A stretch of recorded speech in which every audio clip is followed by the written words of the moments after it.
Right. Hope everyone's doing well today. We have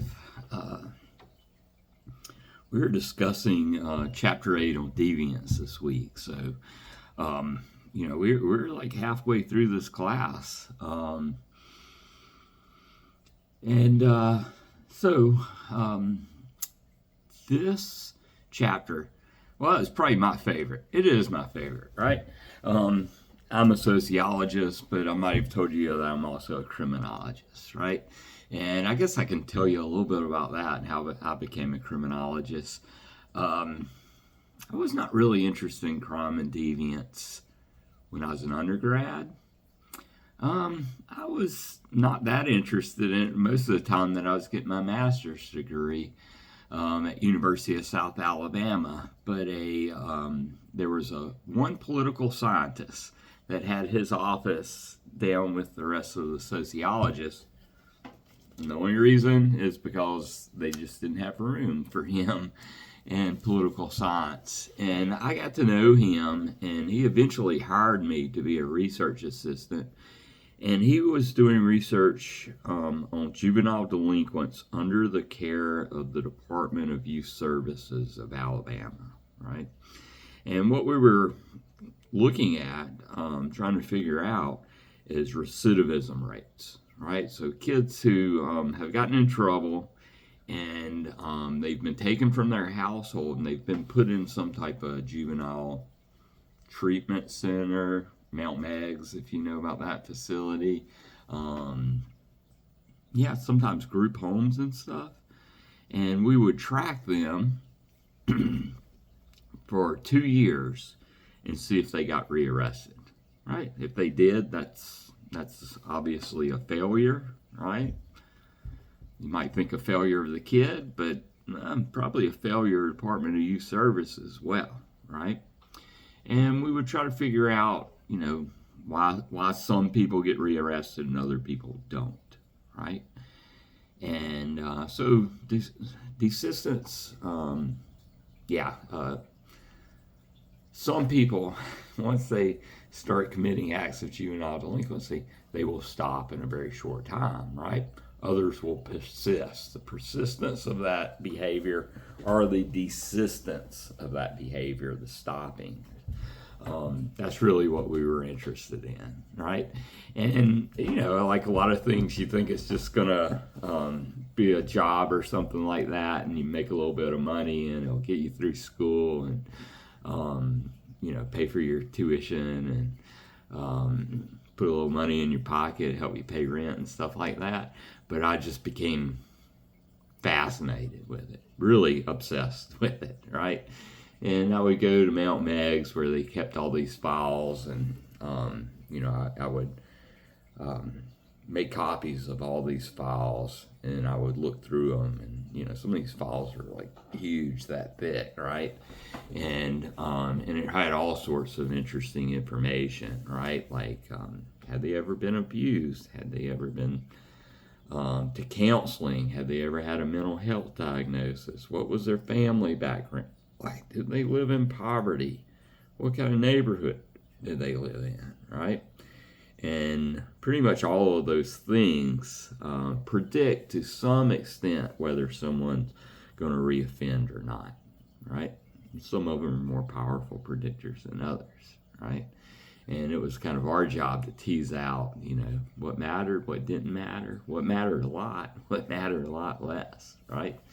And and after that job, I just, that's how I became a criminologist. It wasn't, it's really a chance encounter with a political scientist, right? And I do want to point out one thing, right? Sociologists aren't the only people that study crime, right? Political scientists do it as well, right? Psychologists do to some extent. Of course, now there's people with PhDs in criminology, PhDs in criminal justice, and it has always been, criminology it draws from many different disciplines. Even economists sometimes study crime, right? But the discipline that has had more influence upon the study of crime, and this is not just my opinion, but if you talk to most experts, they'll tell you this: sociology, right? The study of crime really emerged as a sub-discipline out of sociology. Later, really only last 20, 30 years, right, did it become its own discipline, right? And and it used to be the case, right? 30 years ago, if you wanted to study crime, people would tell you, oh, you need to go get you need to get a degree in sociology. Those are the people that know the most about crime, right?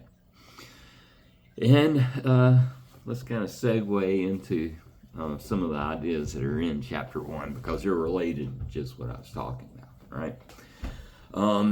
And so it might help, as I go through this, if you kind of look at your PowerPoints, and I'm also going to be kind of looking away at notes, at PowerPoints, and I've also got some notes here of important things I want to make sure that I mention, right?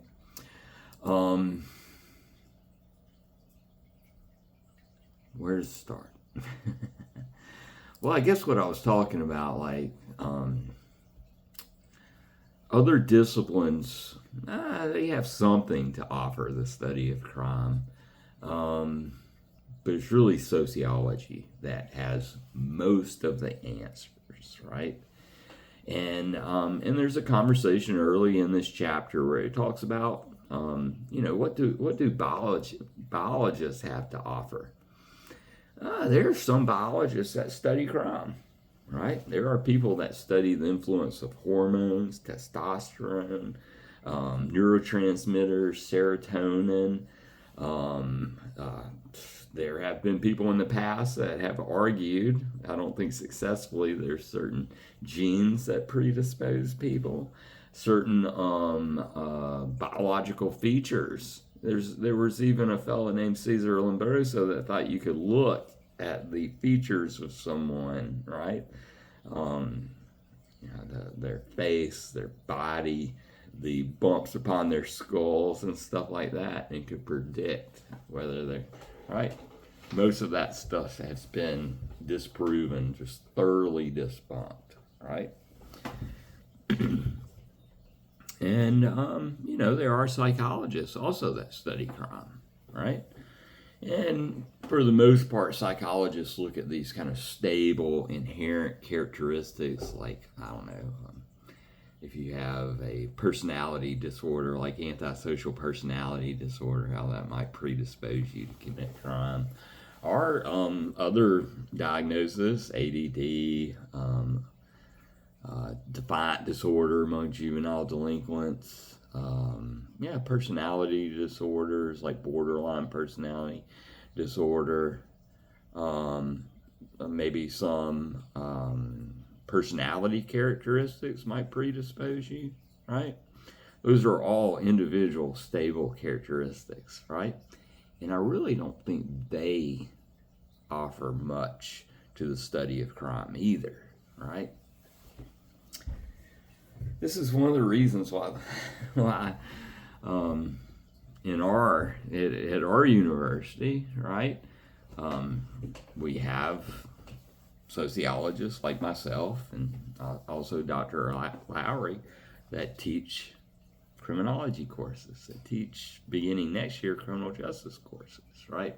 And that's true of other larger programs where they have criminology majors, they have criminal justice. If you look at those people's background, like go to a larger university or look on their websites and see what their degrees in, it's not all of them, but most of them are going to probably be from sociology, right?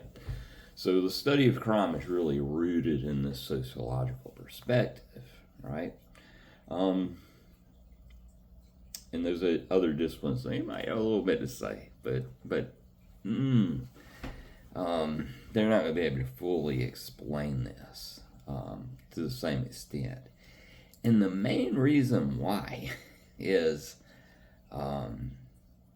both crime and deviance have social foundations, right?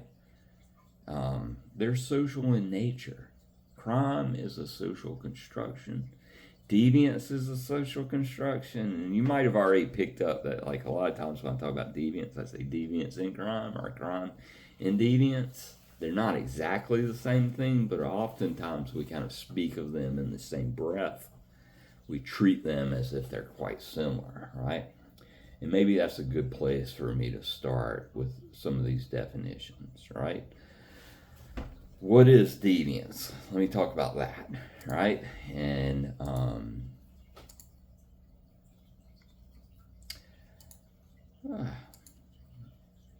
going to get this. Deviance is a recognized violation of cultural norms, right? So we've talked about norms over and over in this class. And we've also talked about, every time we talked about norms, I probably said, like, how do you know a norm exists? Well, violate it and you'll get sanctioned, right? And that's kind of how we know that one exists. If you violate and people know about it and you don't get sanctioned, well, it might not be a norm, right? Yeah. And you know, that's the textbook definition, but I might add one little clause to that: recognize violation of social or cultural norms that provoke a strong social reaction, right? There are a lot of violations of norms that, you know, people might look at you funny, they might gossip or something like that.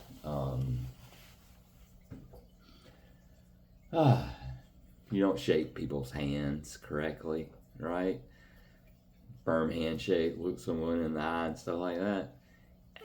Strong social reaction, I kind of doubt it, right? Maybe if you did it really wrong, right? But yeah, you know, whether that's really deviant or not, you can make an argument both ways, I guess, right? But here's something that is certainly deviant, right?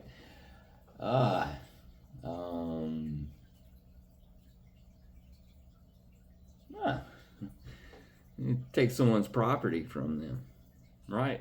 Without paying for it or without them agreeing to give it to you, right?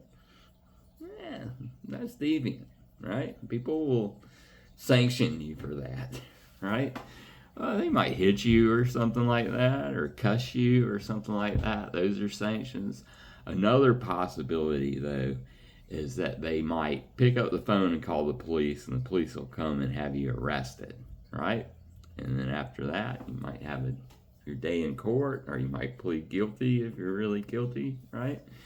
And then the state will decide, a judge and a jury will decide whether you're guilty and whether and what the appropriate sanction is. You know, oftentimes in our society, that's fine, a fee, or jail time, or prison time, right? Well, now we're talking about crime, right?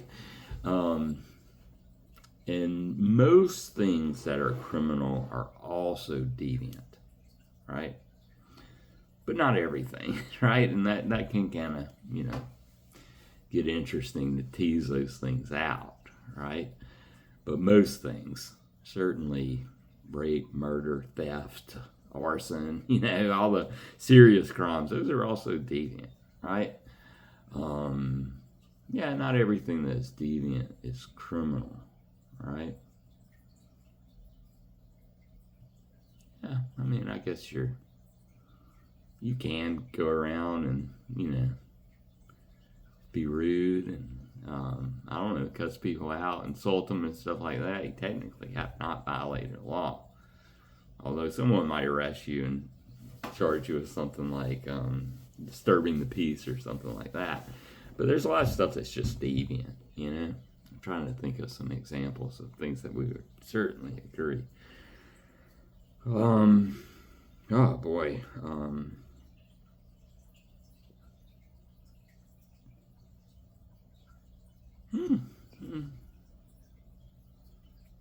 There's certainly, like, I hope no one gets offended by this, right? You know, it's somewhat deviant to have tattoos on your face or something like that, right? Now they won't come arrest you, not for the tattoos, right? Yeah, piercings. Some people have piercings, all sorts of body parts and stuff like that. To most people, that will provoke a strong social reaction and stuff like that. But it's certainly not illegal. Now, in other countries, it might be, right, at other times, right, but certainly not in ours, right? There are also lots of, I don't know, sexual practices between consenting adults, that if you told people like they would, that would provoke a strong social reaction. I won't go through a list of all these deviant sexual practices, but I think your imagination will probably serve you well. They're not illegal, right? If it's among consenting adults, right? And you're not subject to be arrested. But a lot of those people, if you told people in polite company, it would provoke a very strong social reaction, right? There would be a sanction for that. It might just be gossip, and people might exclude you from friendship and stuff like that. All right.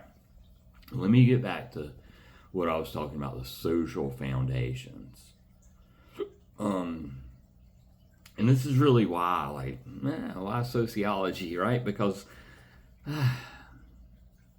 you know how we've talked about social constructions, right? I forget which chapter this was, but it talked about reality is a social construction. Race is a social construction. Gender is a social construction. And deviance and crime is a social construction, right? And and because it's social construction, it lends itself to the sociological perspective, right? And so let's go through, and this is on slide. There's slide titled "The Social Foundations of Deviance." Deviance varies, right, depending upon which culture you're in, right? Can even vary state to state within American culture, right? Everyone probably knows at this point that it is against the law to smoke marijuana in the state of Alabama. Colorado? No. California, right? I think Seattle, Oregon. I mean, there's about half the states now, right? Not illegal, according to state criminal code, right? Deviance varies, right, according to cultural norms, right? It's not the same. There was a time in the United States where smoking marijuana did not violate any laws, right? There's another time when all it violated was a tax law, right? It's kind of an interesting story. I probably don't have time to talk about that, right? In fact, in the United States, for most of the history of the United States, most drugs were completely legal, including cocaine, including heroin, right? Including marijuana, right? Now, that might come as a surprise to most of you, but it is true, right? So there was a moment where we defined, our legislators, right, got together and they decided these substances are going to be illegal, and they decided what the appropriate sanction was, right? And then at different times, they're like, oh, they're going to be really illegal, and we're going to increase the sanctions, right? And that's what we call the war against drugs, right? Started, late 60s. It really, those sanctions become really severe, and the war against drug is in its height, when I'm in high school, right? And they start handing out severe penalties, right? Particularly for drugs like crack cocaine, right? Yeah, heroin, even marijuana. You would often do jail time and stuff like that. That's not the case anymore. The war against drugs is not over, but it's It's certainly not like it was when I was in high school, right? So that's the first thing, that deviance varies. It's not the same culture to culture, even state to state. It's not the same across time, right? It didn't used to be like that, right? Yeah. And really, this is part of it. Like, no behavior is inherently deviant. It has to be viewed by others, it has to be defined as deviant, it has to be socially constructed, right? People become deviant as others define them, right? For example, in order for a crime to occur, there has to be a rule made, a law that's passed, right, that defines that behavior. And then there has to be a person that violates that law or that cultural norm, right? Then there has to be other people that believe that that person has violated a law, or knows that they could be wrongfully accused, and they have to arrest that person. And then they have to appear in court, and a jury has to determine their guilt or not guilty, not innocent, right? It's not, you don't get proven innocent in the court of law, you get proven not guilty, right? If you're guilty, then the judge determines what your sanction is, right? That's how a law-abiding citizen becomes a criminal. That's a social process, right? And all sorts of things enter into that social process that are important for sociologists. Race, gender, class, what your occupation is, how much money you make, and your ability to hire a lawyer or to get a state-appointed lawyer, right? What neighborhood you engage in this behavior, right? If you do it in the safety of your own home versus on the street corner in a poor neighborhood or a richer neighborhood, right? Who your parents are and what family name they have in your town, their city, right?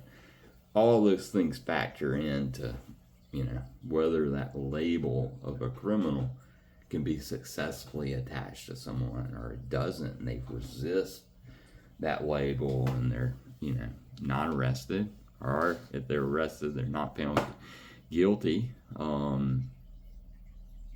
perhaps they're found guilty, but they get a little slap on the wrist, right? Get a fee or something like that, rather than being sent to a prison for years and years and years, right? You see, all that's determined by all these social variables that we've talked about over and over again throughout this class. It's like, your position in society, right? And your relationships with other people, right? All right. Moving on through the list of social, foundations. We're on this third bullet point here. How societies set norms and how they define rule breaking both involve social power, right? Depending where you are located in society, right? You have a certain amount of power. Or perhaps you have very little, right? Oh goodness. There are people, by virtue of their position in society, that have quite a lot of power. Billionaires, right? When they misbehave, and there's lots of news about billionaires misbehaving and engaging in horrible criminal conduct. Some of the worst criminal conduct that we can imagine, right? Victimizing young children in a sexual way, right? Up until this point, a lot of those people have escaped sanctions, right? And I suspect a lot of them will continue, right? Because power, right, can enable you to escape detection. It can, power and money can enable you to buy better lawyers, You can call in favors from powerful people, like politicians, like judges, right?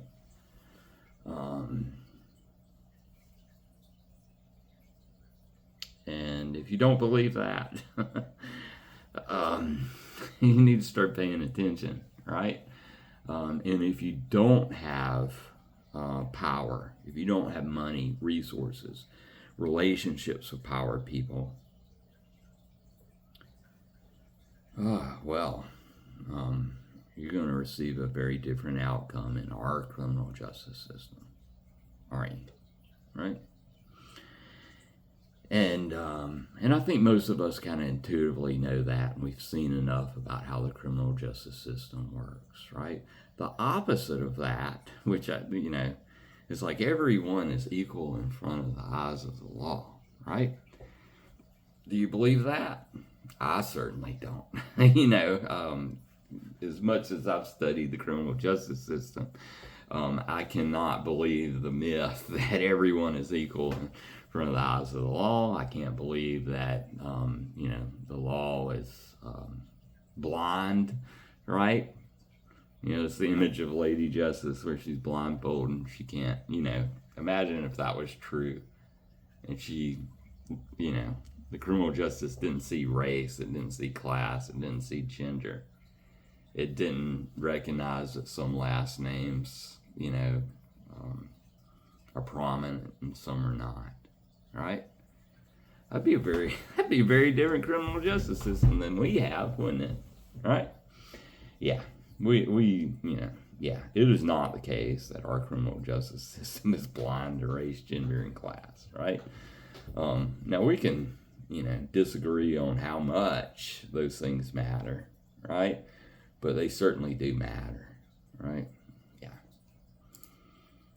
And, and that's why if you or if I ever got arrested and accused of a crime, here's the best advice I can give you. Beg, borrow, and steal as much money as you can get and hire the best lawyer you can. Because that will get you a better outcome, right? I'll tell my students that advice. If my son, he's only 8, so he's not he's not a juvenile delinquent or anything like that, but if he was to encounter problems later in his life, oh, you better bet. And I hope your parents would do the same thing for you, right? Beg, borrow, and steal as much money as you could to get the best lawyer you can. Because if you can't do that, then you'll get a public defender. And the judge will know that you're poor because you have a public defender, and they'll judge you because of that, right?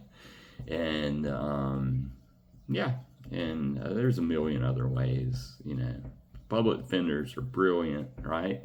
I'm married to one, right? But they have, often in state court, hundreds of cases where if you hire someone a lot of money, they're probably going to have a few cases. They're going to spend a lot of time, right?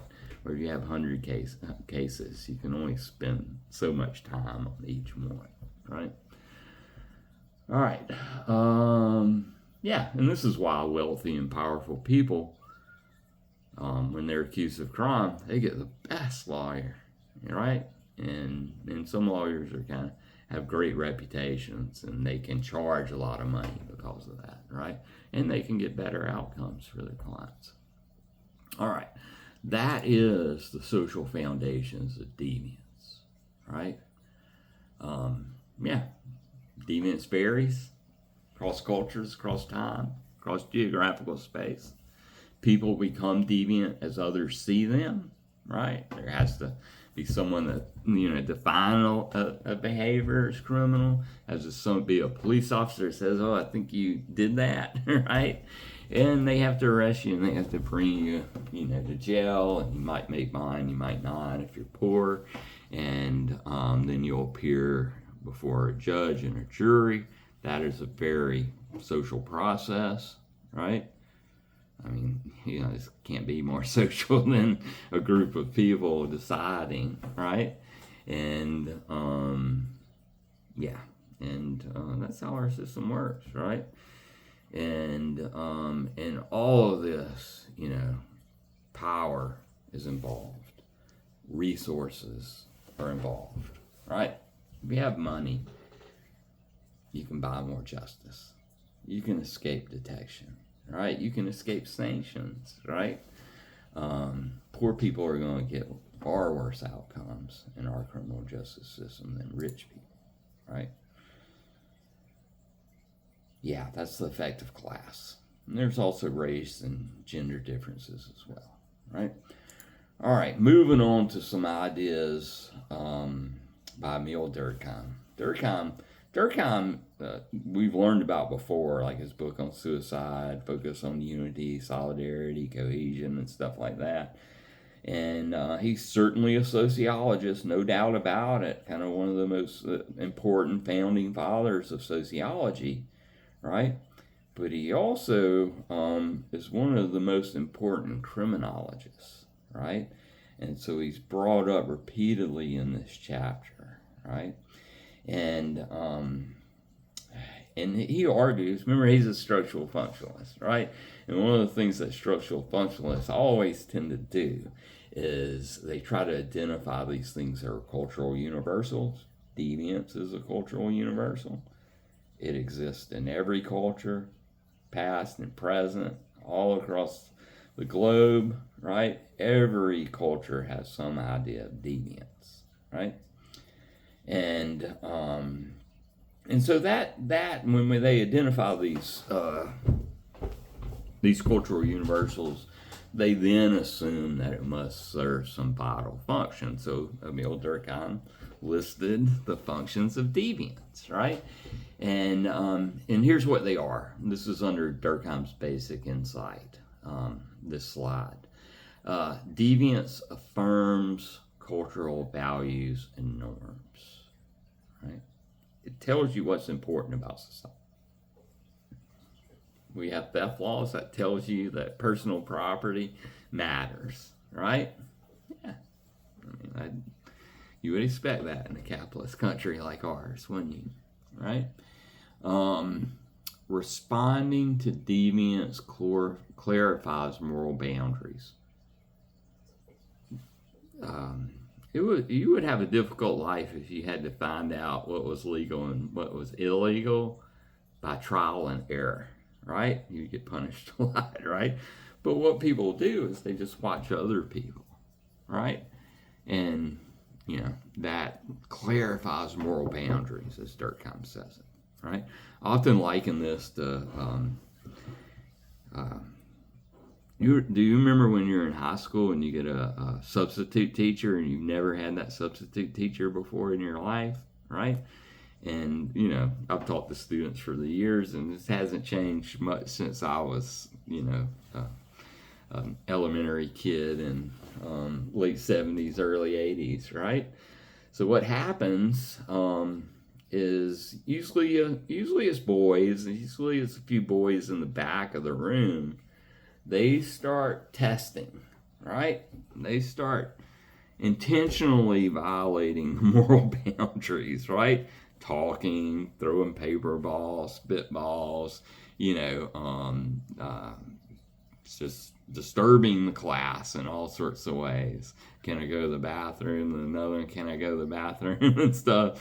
And, and so what they're trying to figure out, right? And everyone is watching this very carefully in the class is what are the moral boundaries? What are the rules of this game, right? Is this going to be a strict or lenient substitute teacher? And over the course of a few hours, it becomes clearer and clearer what the moral boundaries are, right? That essentially is what Durkheim's talking about, except it's not a classroom, but it's society at large, And it takes place not in like one morning over a few hours, but over a much longer extended time, right? And those moral boundaries can often be different than what the law allows, right? Police officers often have to use their discretion, right? Police officers can't pull over everyone that goes 1 mile per hour over the speed limit, right? I mean, it's way too busy. So they picked up battles carefully. And so, on I-65, I drive down to the campus every day. Over the years, I've been driving down there and commuting for 10 years. And I've kind of noticed by watching who gets pulled over and who doesn't that, if the speed limit is 70, you can run 80 and you won't get pulled over. And I've kind of done that for quite a while. But once you start getting over 10, 15 miles over, I don't drive that fast. But, maybe when I'm, going considerably over 70, right? You'll get passed by some car that's going 85 or 90, right? And they'll zoom by you, right? But oftentimes, down the road, you'll see that same car pulled over on the side and they're getting a speeding ticket, right? Do you see how that clarifies moral boundaries? The moral boundary is really not the speed limit. It's a little bit more, right? And I guess there's certain places on I-65, if you drive that, you kind of know, right? They often pull people over around the tank farm and stuff, and the speed limit drops down the construction areas too, and and so that's that's what Durkheim talked about. Deviance clarifies moral boundaries. Yeah, I could give you a million other examples, like drinking beer in public, like on the beach. You're not supposed to do this in Orange Beach, but you know what? They'll let you get away with it as long as you don't have it in a glass container. And you don't have it in a can either. So everyone just pops the top and pour it into a red Solo cup. Everyone knows what's in the red Solo cup, but just don't be too blatant about it, right? And and be of age, and don't disturb other people while you're drinking and stuff like that. And they'll look the other way. The police will use their discretion, right, and walk right by you like you're not violating the law, right? The third thing is responding to deviance brings people together, right? Back when Durkheim was writing about this, a lot of punishment was very public in nature, right? So, when they executed people in France, they did it in the town square, and all the people would come up. Early in America, we would do this too, when we would hang people as a legal sanction, right? Like an execution, right? We didn't do that in closed doors. We did it often, from a big tree, right out in the capital seat of the county, right? And it's kind of, it's a little bit disgusting for our taste today, but people would come and it was a spectacle, and they would even do things like make a picnic and, lay out a blanket and watch the public execution and stuff. And that's not the case today, thank God, right? Most executions are done behind closed doors. There are witnesses, but the public is not allowed to view that, right? But we certainly cover it on the news, don't we? Right? And when we cover it on the news, that outrages people, right? The crime that they committed, right? And a lot of real crime and I'm teaching a class now on homicide, and we're talking about all these famous murderers and serial killers and stuff like that. And people love to hear those stories. They love to watch those media accounts and real crime and stuff. And one of the reasons why is because focusing upon someone that did this horrible thing that violates all sorts of cultural norms about killing people or raping people or all sorts of really atrocious is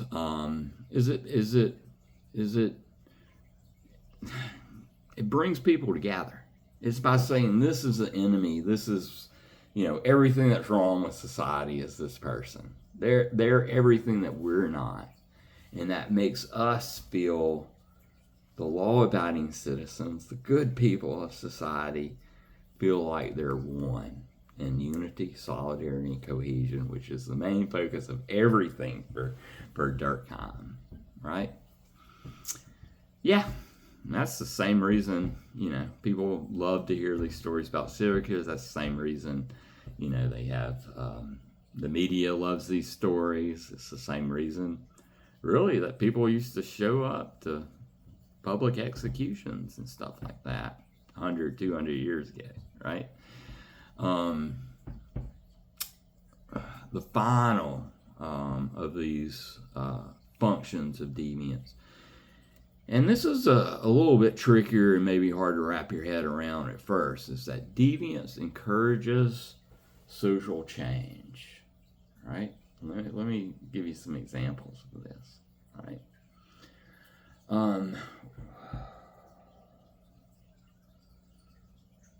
Gandhi knew about this.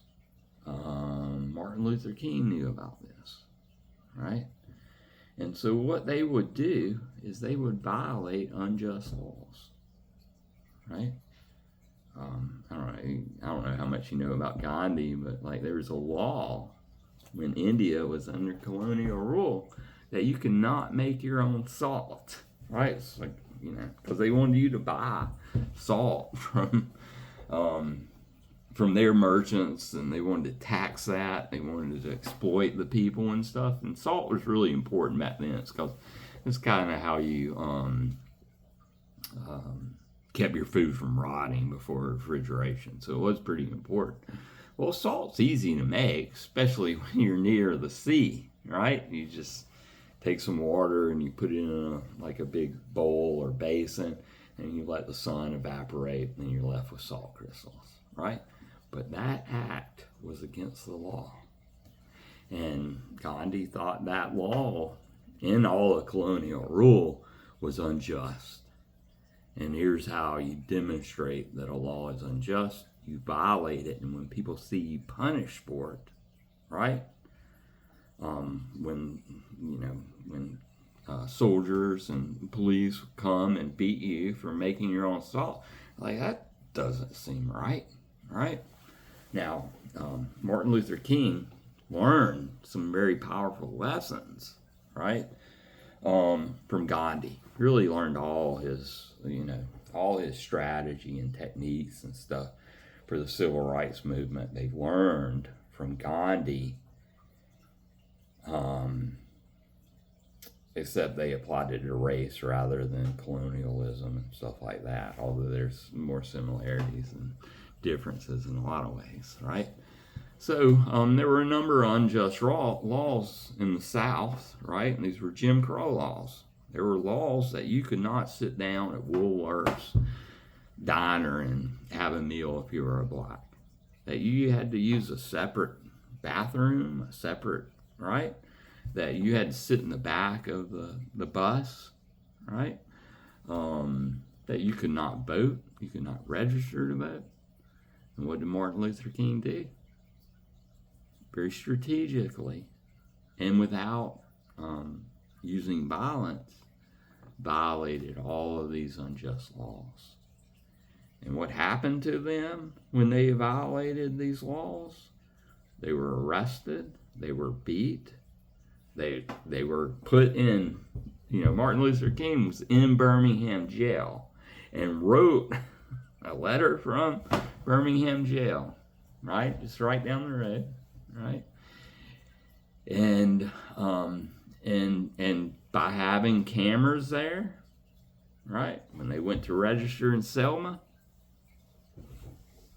and who was it that beat them and unleashed dogs upon them and tear gassed them?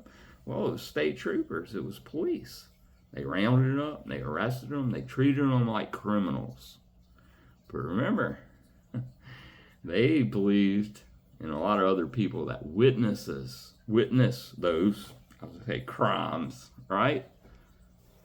It was like, should that really be a crime? Right? particularly a lot of people in the North, but also people in the South that were sympathetic to the cause of civil rights, looked at that and it's like, they looked at that and they're like, man, kind of makes you question who are the good guys and who are the bad guys. Because the police are trying to tell us, oh, we're the good guys and they're the criminals and we're just treating them like criminals. But you see how it turns the tables on them, and it makes Bull Connor and it makes the state troopers, and it makes them appear immoral. In the cause of civil rights, the people that are actually violating the law, they have moral superiority. He's turned the tables upon them, right? In a very brilliant way, and one that you can only really do through nonviolent means, right? Because if they fought back, right? If they, produce a gun or hit back or something like that, right? Or rioted in the streets or something like that, they would lose that moral high ground, right? That is exactly what Durkheim's talking about, that deviance encourages social change, right? That's the brilliance of nonviolent strategies. It works. It works. Worked in India, right? It worked in the South, right? It can, nonviolent protests can work in the future too, right? Because they turn the tables, and the people that believe they're the good guys start being viewed as the bad guys, and the people that were previously viewed as a criminal, then they have the moral higher ground, right? Now, that's, Durkheim explained that, right? 100 years before Martin Luther King, right? And Gandhi understood that insight as well, and that's where Martin Luther King learned that, right? He actually went to India and learned these practices from Gandhi, right? All right, I always thought that was really interesting. I always thought, everything that happened here in the South with the civil rights that happened, really 10, 20 years before I was born. Some of it, though, was still going on when I was a young child. It's just amazing that these things happen, right? How they unfolded and how there was a complete change in the South. There was a big change. I don't know about complete change. Still a lot of work to do, right? All right.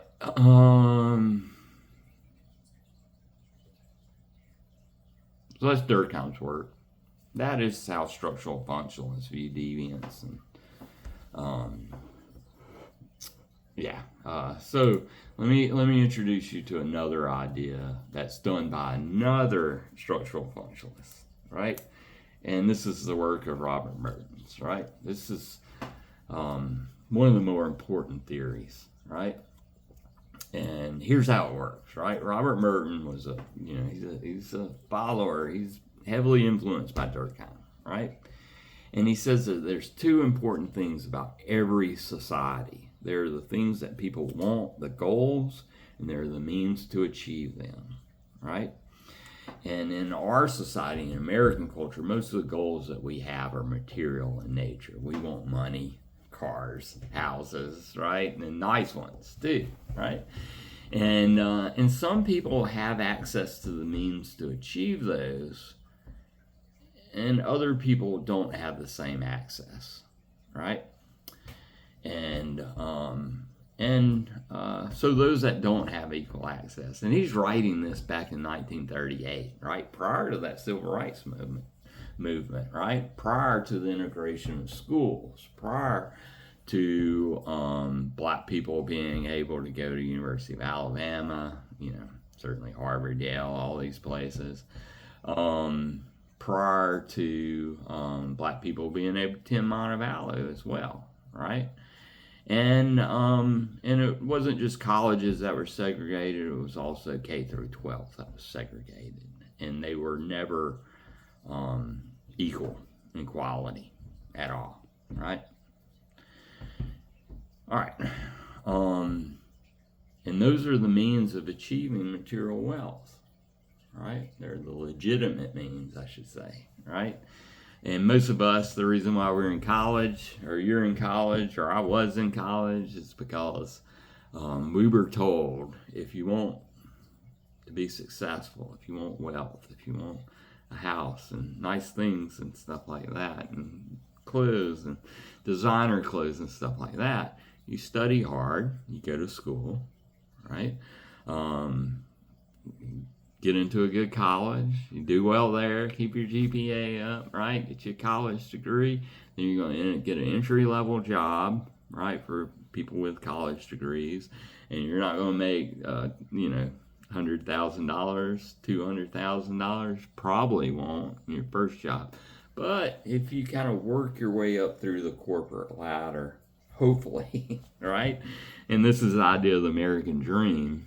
And I realize there's some doubts about whether this, the American dream is still possible among your generation, right? But if you play your cards right and do all the things that you're supposed to do and engage in all those means to achieving material wealth, the goal, then you're a conformist, right?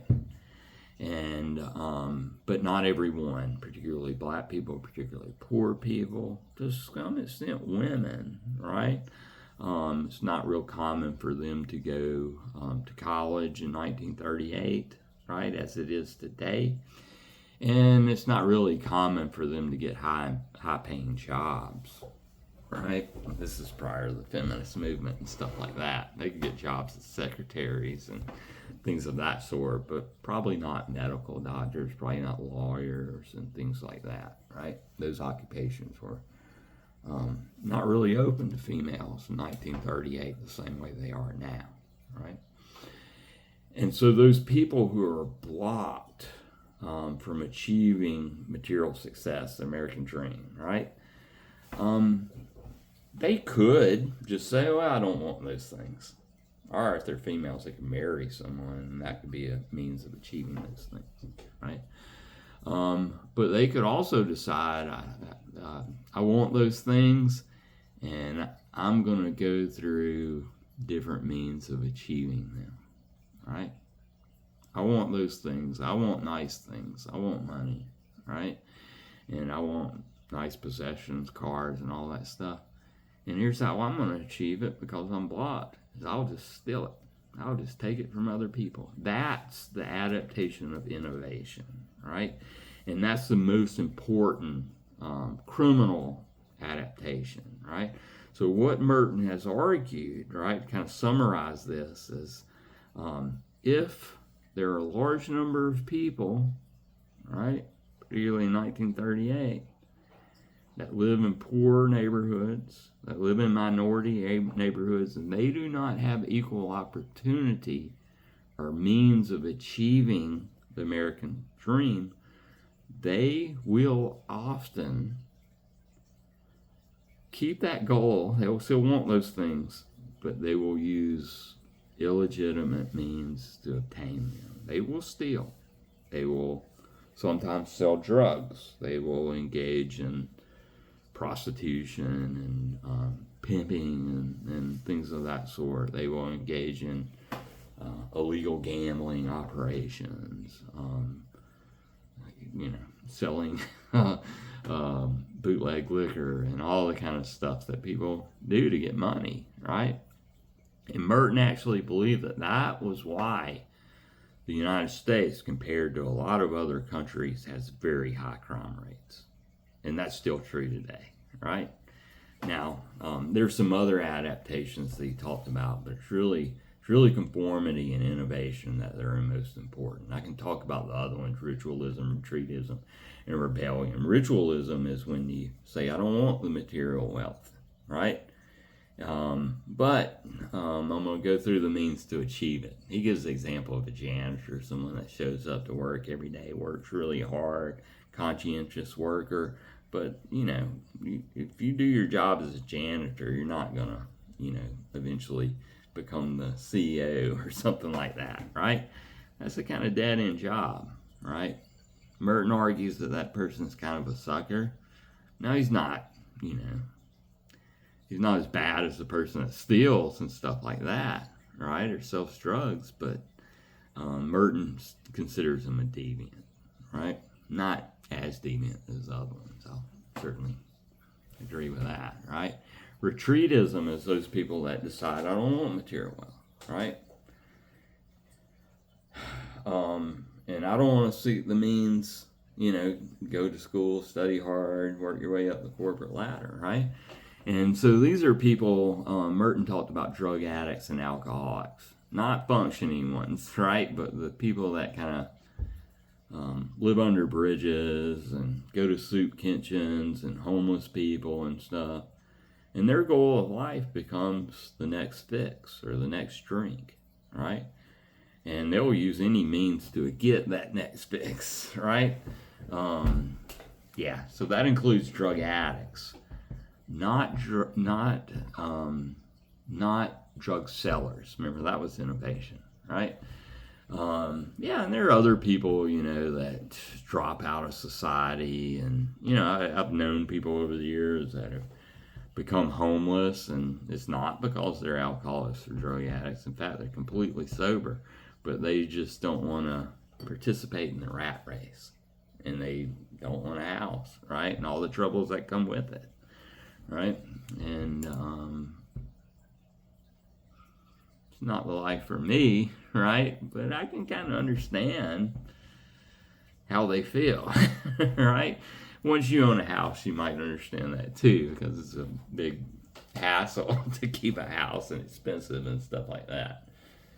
And you might be tempted from time to time. It's like, man, if I just lived out in the woods in a tent or something like that, right? Or build my own house cheaply, right? And it's paid for and stuff like that. I don't want to do that, but I understand that temptation, right? And you probably will too once you're a homeowner, right? Yeah, and so that's all the different adaptations, right? Now, some people saw that, right? And I apologize, we're already at 57 minutes, and I should probably try to speed this up a lot, right? It's hard for me to talk about all the ideas that fascinate me and be brief about them, but obviously need to do a little bit better of a job. Yeah, well, some people hear Merton's theory and they're like, well, not everyone in poor minority neighborhoods becomes a criminal. That's certainly true. That's a problem with he kind of over predicts criminal behavior, right? And so theorists came after him. It's like, there must be some further selection mechanism, right? So you can think of people in poor minority neighborhoods as not having equal opportunity as far as education and getting jobs and things like that, particularly in 1938, right? But there has to be something else that determines whether they, you know, choose this life of crime or do not, right? And that leads to some new theories, right? Particularly by Cloward Nolan, right? If you are in a poor minority neighborhood, and if you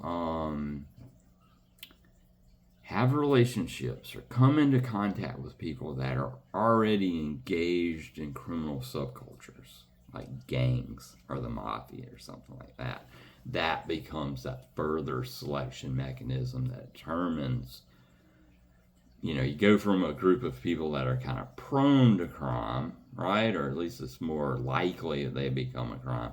But that thing, whether you have an older brother or sister or parents or neighbor or, you know, that's in a criminal gang or the mafia, right? That becomes the thing that further determines whether you enter into a life of crime, right? So we've taken a theory that Merton's that's like, it's pretty good, but it's got some problems, and we've improved upon that in Cloward Nolan's version of it, right? All right, that's structural functionalist. Let's move and try to move quickly on to symbolic interaction theories. And the most important one is labeling theory. And I already kind of made reference to labeling theory when I talked about how some people with power and money could escape labels being attached to them, right? But I also think this is kind of interesting one to think back when you were in high school, right? And you had, if you were like me, you had friends that engaged in minor acts of juvenile delinquency. Drank beer, smoked marijuana, shoplifted, vandalized things, right? Like, I mean, it's minor, right? Well, some of them came to the attention of authorities and some of them did not, right? And maybe those authorities were teachers, parents, maybe they were police officers, right? Now, and those police officers and those parents and principals and teachers and stuff like that, they have discretion. They can turn a blind eye to those acts, not make a big deal out of it, maybe just tell you not to do it again, verbal warning, or they can throw the book at you, right?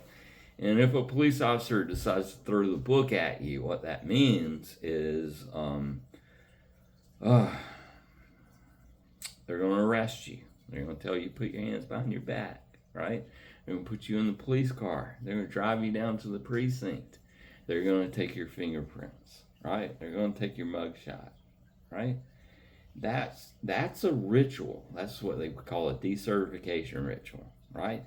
And at the end of that, you're going to see a judge, and he's going to determine whether you're adjudicated as a juvenile delinquent or not.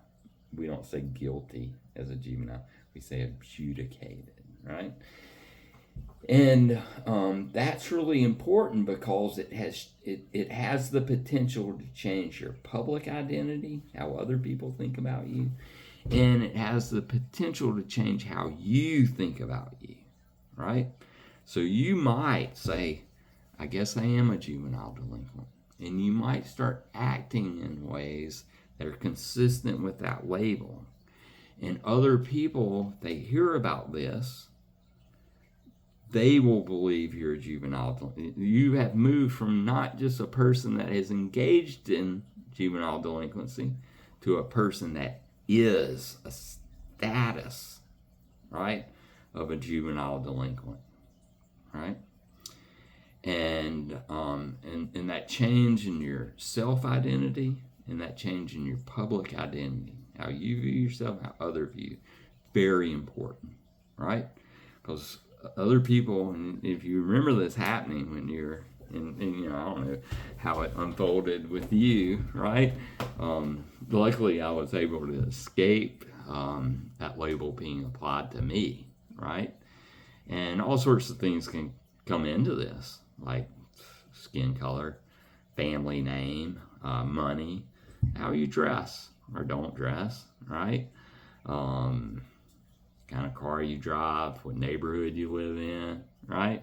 In the small town that I grew up in, most of the police, when they looked for crime, they went to the poorer side of town. And in the South, that's typically where most of the black people live, right?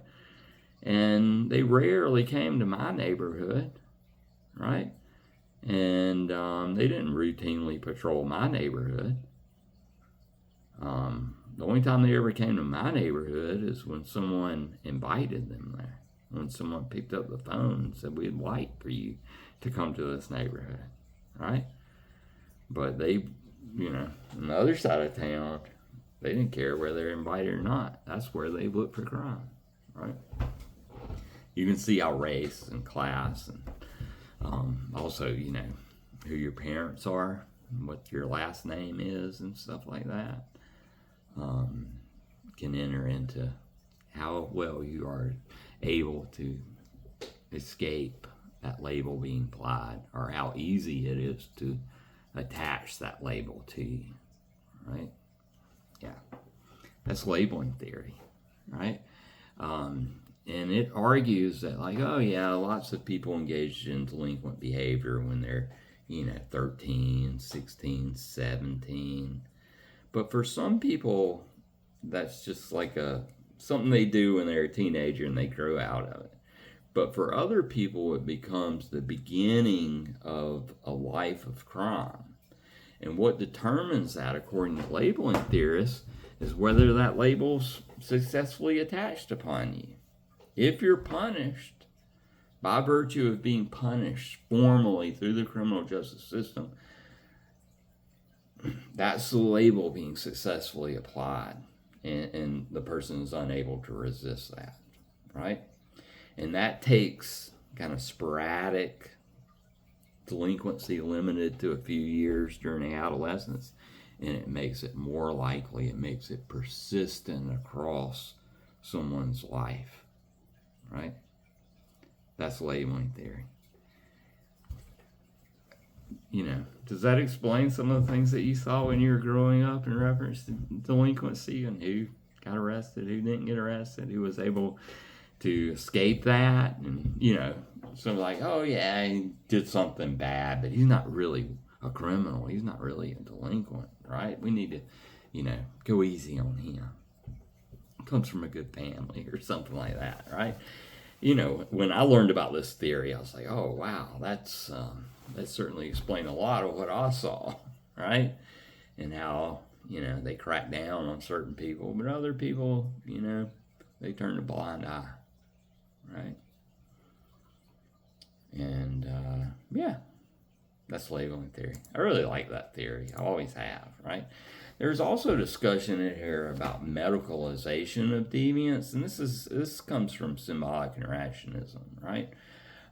There are lots of behaviors that we used to view as immoral, and we would punish people for engaging in those behaviors, but increasingly we see those as medical problems, right? Let me give you a great example, right? When I was young, there were not a whole lot of people that were labeled as having ADD or ADHD. In fact, most people talked about, oh, there's some kids that can't sit still and they can't focus and stuff like that. But most people, now I think this is wrong for sure, most people were kind of the opinion like, they just need to be punished more, right? Like they have some kind of punishment deficit or something like that.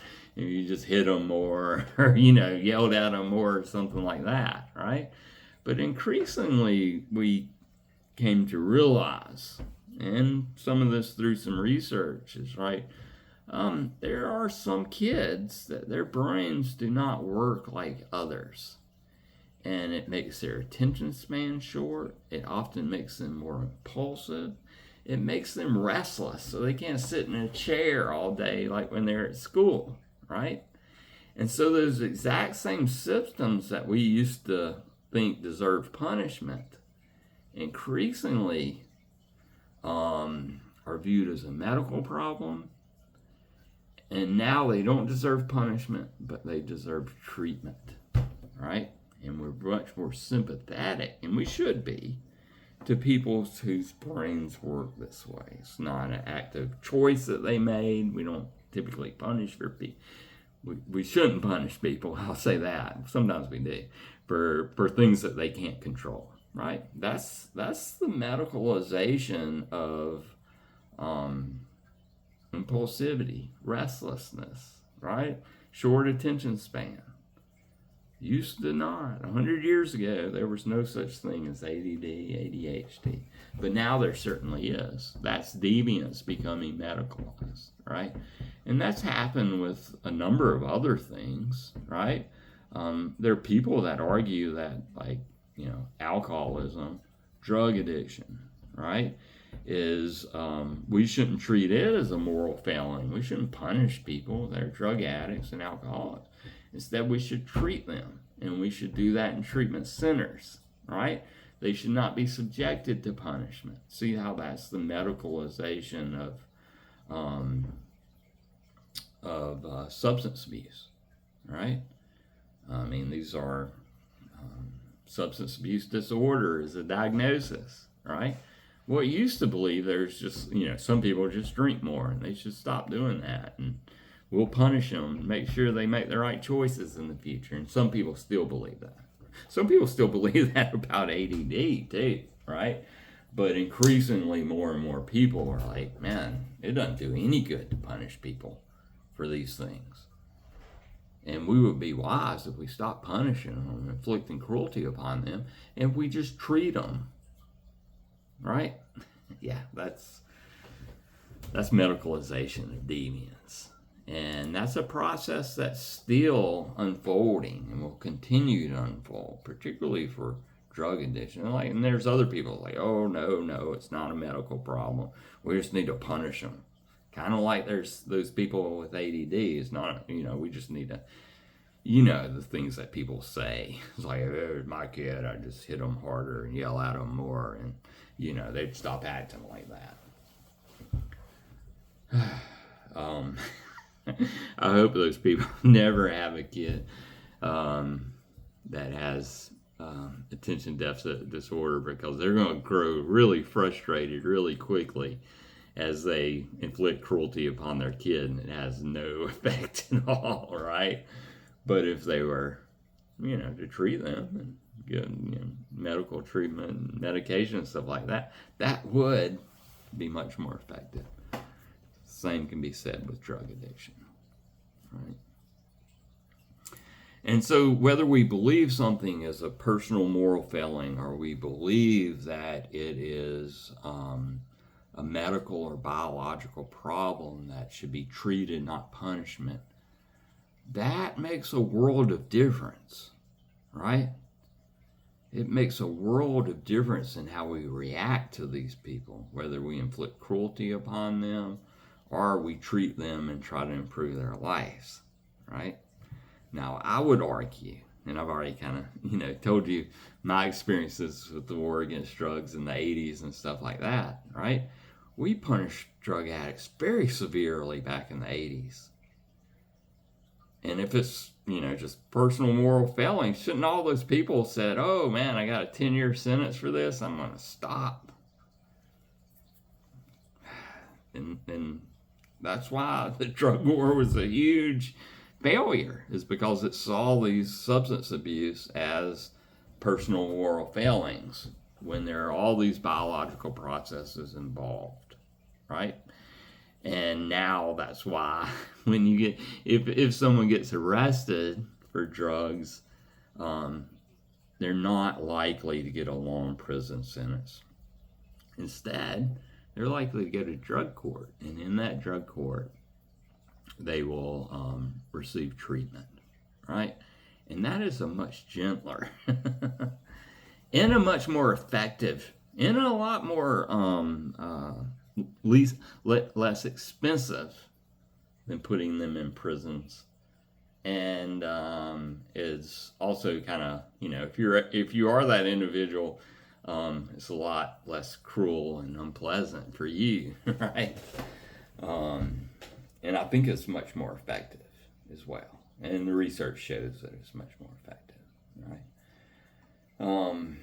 Now, unfortunately, a lot of times in Alabama, we throw people in prisons for drug use. Not all drugs equally, but certain drugs like meth and fentanyl, very long sentences. And also LSD continues to receive very long sentences, and they get very little treatment in Alabama state prisons, right? And that's a big missed opportunity, I think, right? And there's kind of a raging debate about prisons and an Alabama Solution, the documentary on Alabama prisons and stuff, and how we should treat those people, right? They need to get treatment. I mean, we're locking them up. Why not give them treatment at the same time, too?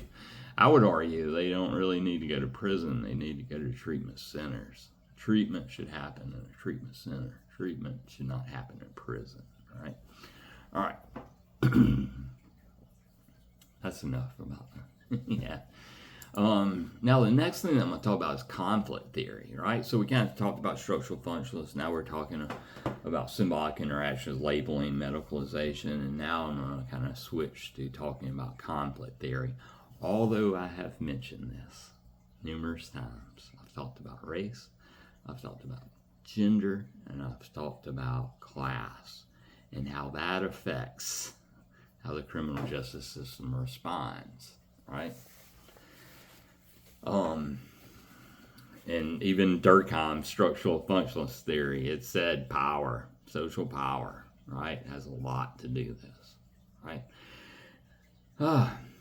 Typically, when we talk about conflict, we talk about Marx. He's kind of the original conflict theorist, but we can also talk about W.E. Du Bois and his work in reference to race, and we can also talk about feminist theory, right, in reference to this inequality between men and women, right?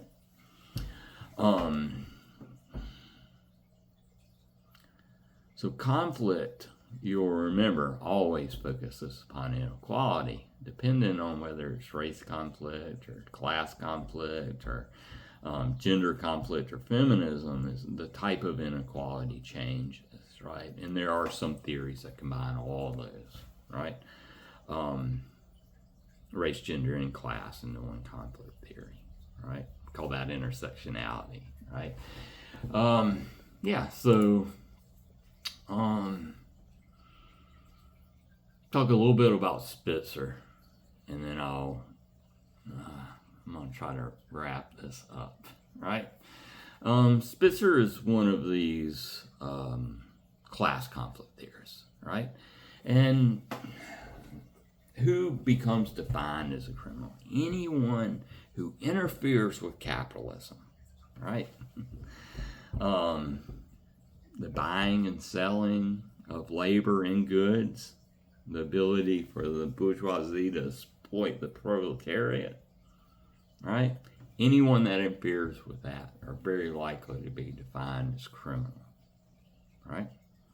You know anything about the labor union? It's like people would, we want to start a union at this work site. And a lot of times those people would get arrested. If they went on strike, who would come in the strike? Police officers, right? They would come and oftentimes beat the hell out of everyone, oftentimes kill everyone, right?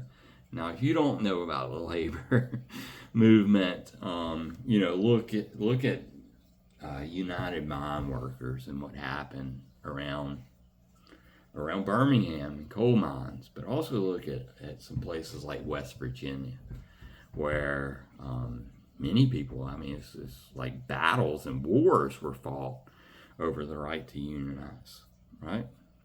Bombs were dropped behind people organizing unions. Machine guns were used upon people, right? And those are people who interfere with operational capitalism. Here's another example, maybe not quite as extreme, right? If you know anything about vagrancy laws and loitering laws, what's that about? Well, that's about criminalizing the poor, right? Vagrancy laws first emerged early in capitalism, and they were first only in cities. And you might have gone to a gas station that said no loitering, right? And what does that mean, right? That means that you're not buying something and you're not working, right? You're poor. You're too poor to buy something, and you're not willing to be exploited by the bourgeoisie. And that's a threat, right? That is someone who is interfering, or is it at least not being exploited or useful for the bourgeoisie, and they decide that's illegal. Did the same thing here in the South, particularly after slavery ended, right? They became all these laws that forced former slaves to work, often on the same slave plantations, in the exact same fields, picking cotton for the people that used to own them as slave masters, right? And if you were not employed and you didn't have a contract that said you were employed for the rest of the year, you could be arrested, right? I don't know if you knew about that in the South, but in that, yeah. Yeah,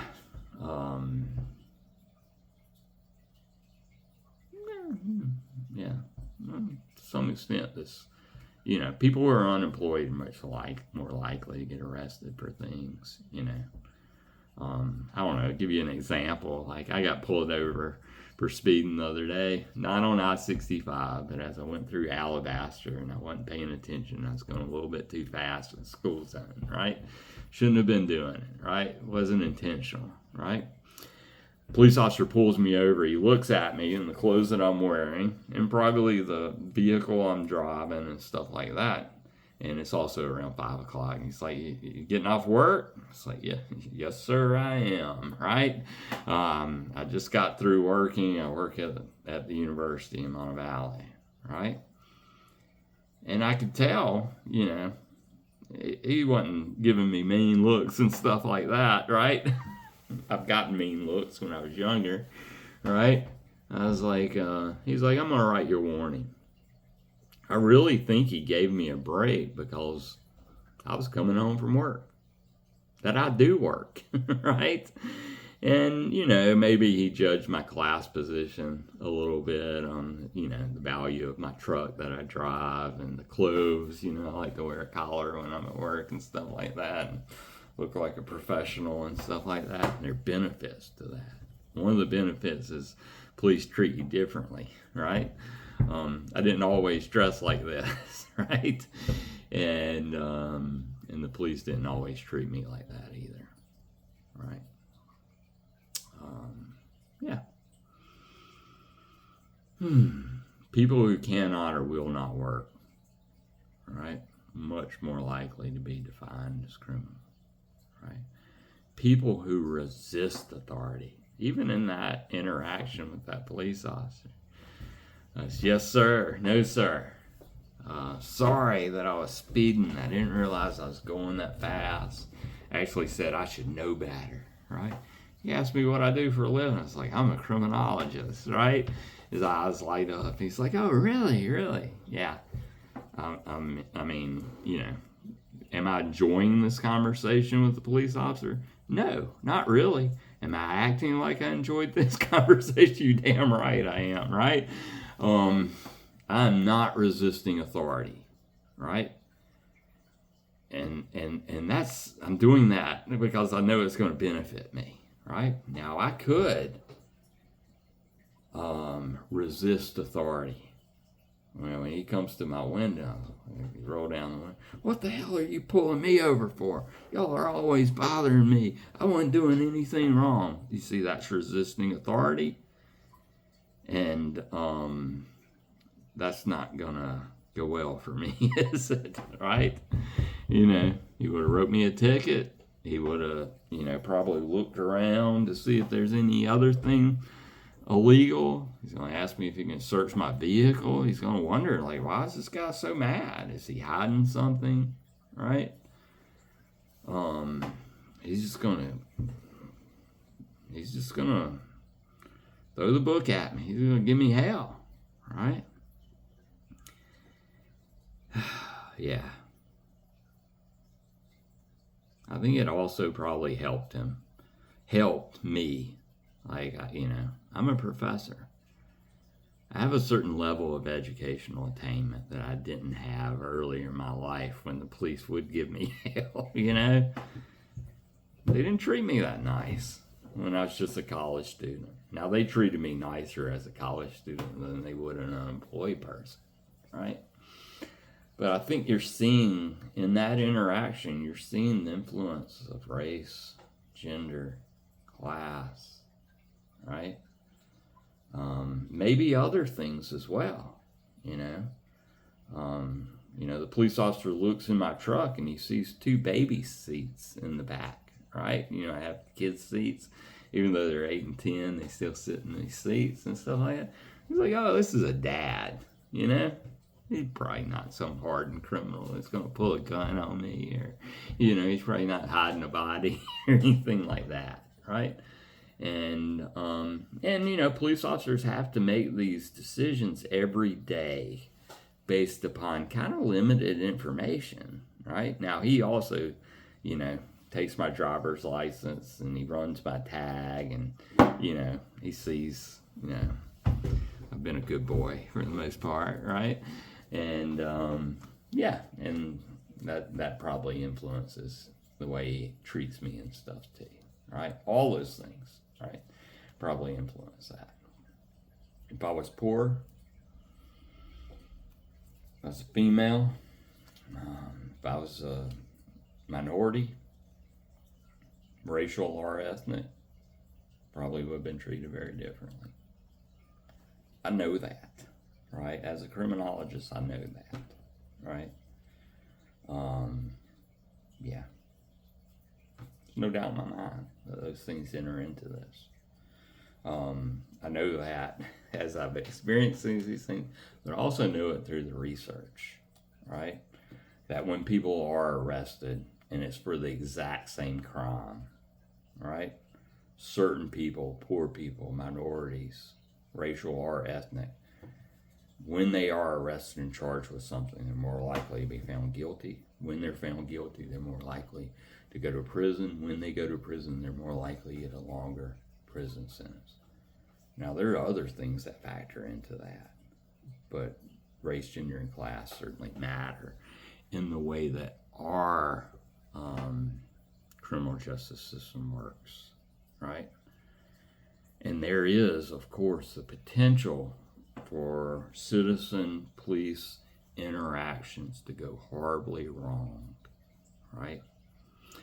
For them to believe that I'm a threat, or to believe that someone else is a threat. For that interaction to become deadly and lethal, for deadly force to be used, right? And as a citizen, I don't want to be on the wrong side of that. There are things that I control and there are things that I can't control. I can't, and neither can anyone else control their race, right? It's like we're born this way, right? Their gender, right? Now class, it's hard for me to change in an instant, right? But I can, and I have changed my class position. But it's also true that we're born to some extent into our class position, particularly when you're college age. You're kind of the class position of your parents, right? And you kind of can't help that too. It doesn't make sense that we punish people. I don't believe it makes sense that we punish people for things that they can't control, right? But because police officers have to make, split-second decisions based upon very limited information, right? That is an opportunity for stereotypes to come in, whether they're racial, whether they're gender stereotypes, whether they're class stereotypes. They do enter into the decision making, right? And we all, some more than others, have racial bias, class bias, gender bias, right? I'm not saying that we're all racist or sexist or anything like that, but we have these biases, right? Because we grew up in a society where sex matters, a society where class matters, a society where gender matters, right? And it would be amazing if we didn't have these biases, right? And I kind of believe even the best of us have some of these biases, right? And because of those things, the law can be used as a weapon. And it's typically wielded by the powerful, by the elite, right, against the poor people. To support the status quo, to enable those who have power and status to get more power and status, and to keep those at the bottom of hierarchies, whether they're race, gender, or class, to ensure that they stay at the bottom of those hierarchies, right? Yeah. And because of that, most conflict theorists, and I'm going to try to wrap this up here, believe if there was more equality in society, there would be less crime in society. I generally agree with that statement, right? If there were less inequality, there would be less crime in society. There would be less violence in society, right? I realize that some people disagree with me. And sometimes police officers disagree with me. Sometimes judges, sometimes prosecutors certainly disagree with me. And I have many of friends that are police officers, more that are judges and prosecutors, actually. And we're still friends. And we do have these differences in opinions, these, how I see the world and the theories that I use. And that doesn't mean that we, can't be friends and stuff. It just means that we see the world differently, right? And I might see the world differently than some of my students, right? And that doesn't mean that, certainly. Hope you don't hate me. I certainly don't hate you because we have differences of opinions and differences of theoretical perspectives in this case, right? All right. I think I've really talked about all the main things. And you know what? It's taken me an hour and a half. And I suppose I should apologize a little bit for that. This is by far the longest video I've made, and probably will be the longest. But I also hope that you can tell that I'm really passionate about this topic. And I've spent, most of my life thinking about this, at least the last 30 years or so, right? I'm obsessed with it, right? And I hope when you find an occupation that you become obsessed with that too, and you think about it like every waking moment of the day, and occasionally even when you're sleeping, because that passion that you put in it will make you better at your job, right? No matter what your job is, right? I'm still passionate about these things. I still find them really interesting. And if someone asks me to talk about them, I'm going to probably go on for like an hour and 32 minutes or something like that. And I kind of can't help myself. So forgive me for this really long video. I'm going to stop it right here. I hope y'all enjoyed at least some parts of it. Have a good day.